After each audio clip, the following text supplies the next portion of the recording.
は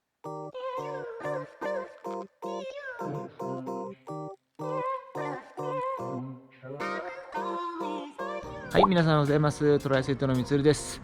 今日ですね、久々のバイク練習に行こうと思ってます。なかなかね、レースがなくてモチベーションが上がりにくい感じですけどもね、練習していきましょう。それでは、よいしょ。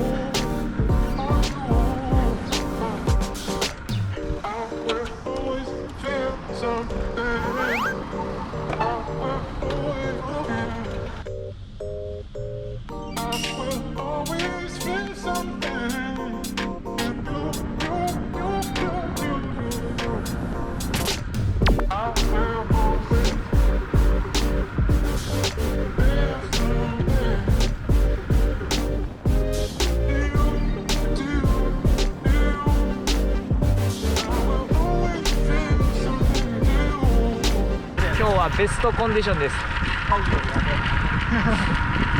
暑すぎず風がないし、めちゃくちゃサイクリング日和やね。いやー最高ですね、今日の天気は。